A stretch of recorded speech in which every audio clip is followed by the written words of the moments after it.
What if the most dangerous threat to Iran right now is not coming from the sea, the sky, or a foreign army, but from its own mountains? What if a small clash on a forgotten road just exposed a weakness Tehran can no longer hide?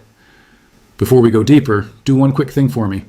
If you like clear, fearless breakdowns of the biggest stories in the world, tap like, subscribe, and share this video with one friend who always wants the real story before everyone else. Because what happened on Iran's western frontier is easy to miss if you only watch the biggest headlines. Most people see the Gulf, they see missiles, they see airstrikes, they see leaders making speeches. But real pressure on a government does not always begin in the places cameras love most. Sometimes it starts in the places power thought it had already silenced. That is why this story matters. In late June and early July, fighting flared again between Iranian forces and Kurdish armed groups in western Iran. On July 1st, 6 fighters from the Democratic Party of Iraqi Kurdistan, often called the PDKI, were reported killed near Piranshahr. They were killed in West Azerbaijan province after an ambush by forces linked to the IRGC. Around the same period, PJAK fighters were also reported killed in clashes near Mahabad. Separate violence was reported around Baneh and Paveh. On paper, these might look like local incidents. In reality, they point to something much bigger. They point to a regime under pressure, a border that is heating up, and an old struggle that refuses to die. To understand why this is such a serious warning to Tehran, you have to understand one basic truth. The Kurdish issue was never just a security problem for Iran. It was always a political wound. It was a national question, and a test of how much force a state can use before fear stops working. Iran's Kurdish population lives mainly in the west, across provinces like Kurdistan, Paveh, and West Azerbaijan. But the Kurdish story does not stop at Iran's borders. Kurdish communities also stretch across Iraq, Turkey, and Syria. That matters because every Kurdish conflict in one country echoes across the region.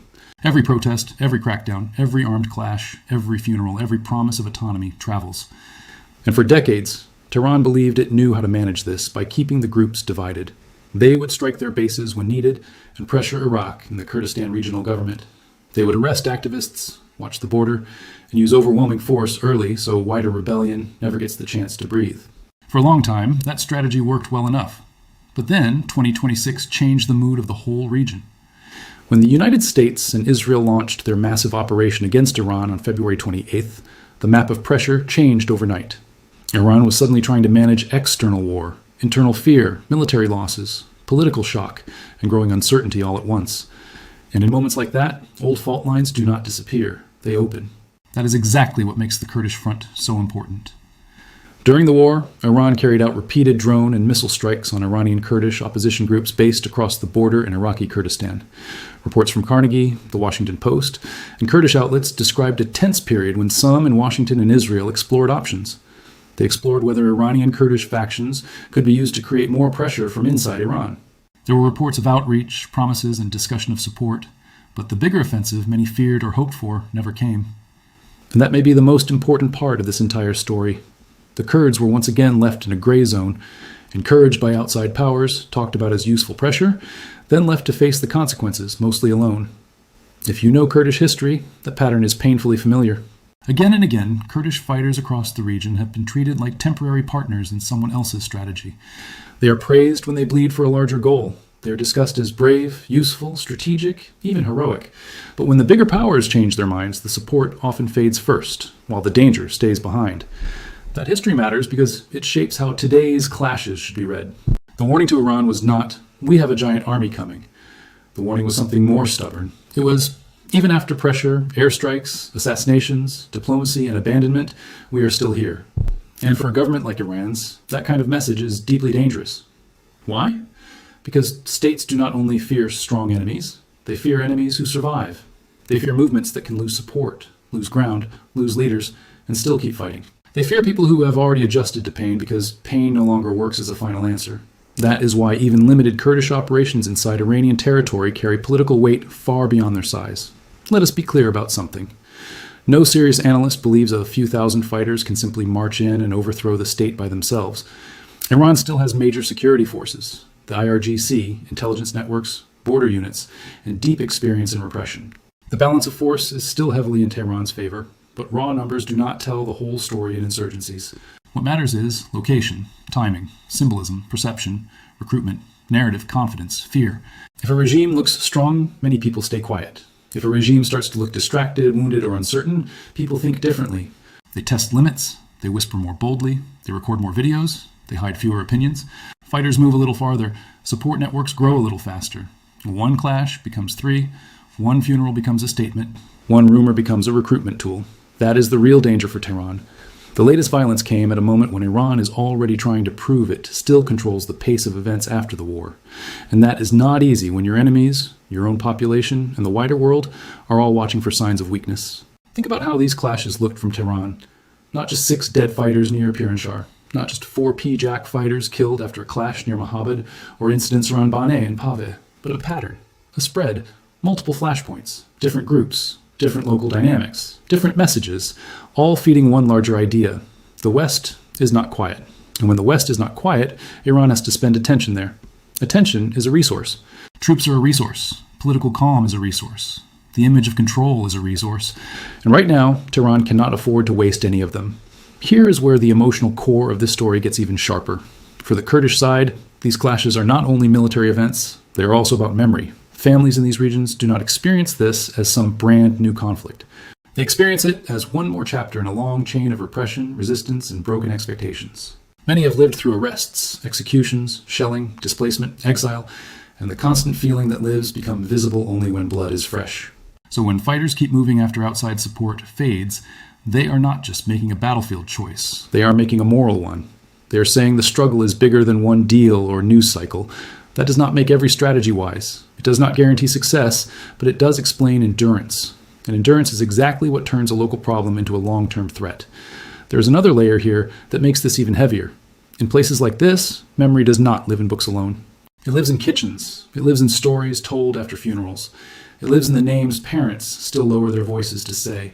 It lives in old warnings about what happens when a government promises order but delivers fear. That is why every new clash carries the weight of older ones. It is not only about the men and women involved in one operation.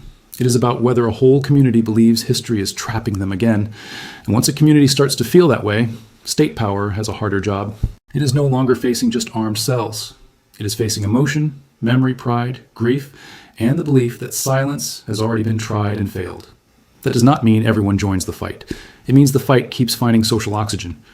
A movement does not need majority support to survive. Sometimes it only needs enough sympathy and local knowledge. It needs enough wounded people who decide they would rather risk everything than keep swallowing humiliation. And that is when a state faces its hardest opponent of all, not the best armed enemy, but the most patient one. The one that can absorb loss, adapt its tactics, and come back again before the last funeral flowers are gone. If you're getting value from this breakdown, hit subscribe now so you do not miss the next turning point. And if this story surprised you, send it to someone who still thinks every major conflict is decided only by air power. Now, let us talk about why Tehran may be more worried than it admits. The first reason is geography. Western Iran is not easy terrain to lock down perfectly. Mountainous areas create room for movement and hiding. Even a small force can create headaches there, especially if it knows the ground better than the state units chasing it. The second reason is cross-border depth. Many Iranian Kurdish groups are based in Iraqi Kurdistan. That creates a constant strategic problem for Tehran. Iran can pressure Baghdad or the Kurdistan regional government. It can launch missiles or drones across the border. It can demand arrests or use diplomacy and intimidation.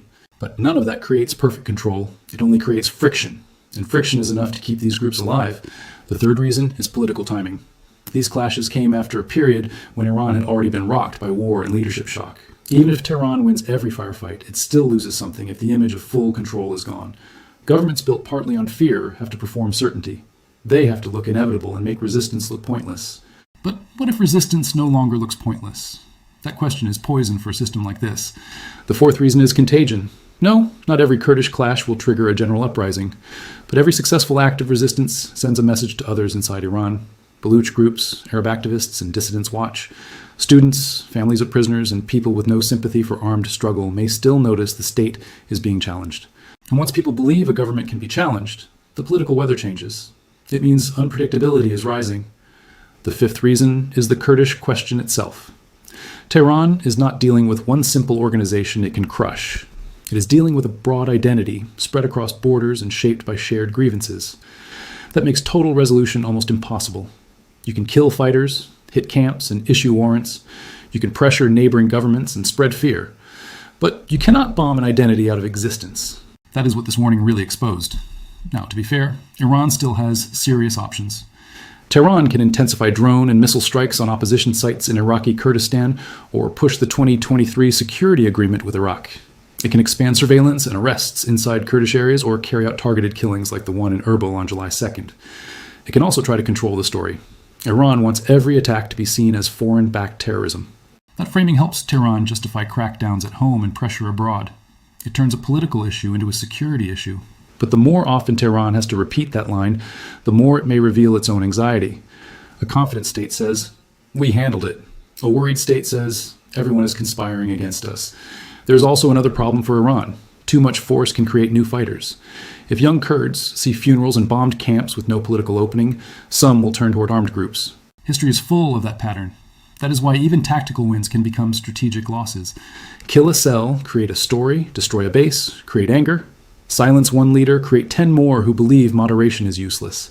And once that cycle starts feeding itself, security operations alone stop being enough. Turkey is watching all of this with extreme caution.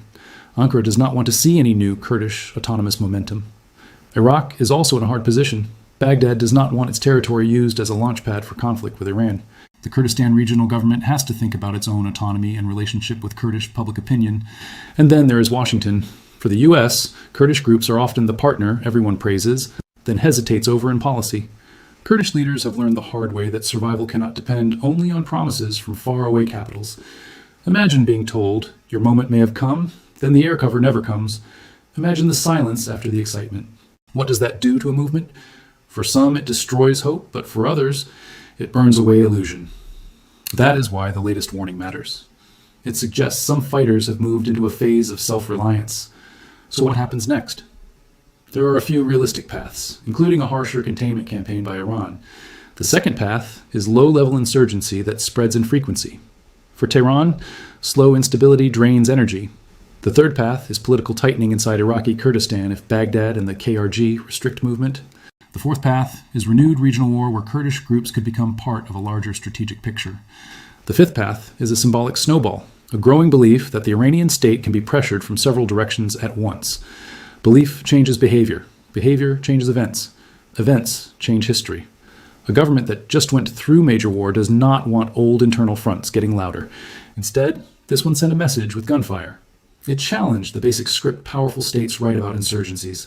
These clashes suggested some factions are willing to keep operating under worse conditions with no guarantees.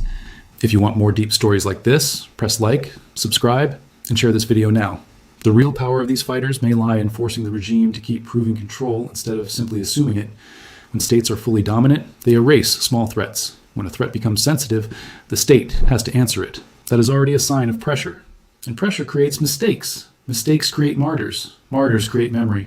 Tehran may ask, can we crush this now? But fighters ask, can we still be here tomorrow? If a movement keeps existing, it keeps threatening the state's dream of final control. So when you look at these clashes, do not think only in terms of body counts. Think in terms of signals. A signal to Tehran that the West is unstable, and to the population that the regime can still be challenged at home. It means the story is not over, and that may be the one outcome Tehran feared most. Because governments can survive enemies. What they struggle to survive is the return of possibility. The possibility that neglected frontiers can become national problems and that control is never as absolute as it looks. And if Tehran cannot make that answer stop, then the warning these fighters sent will keep growing louder.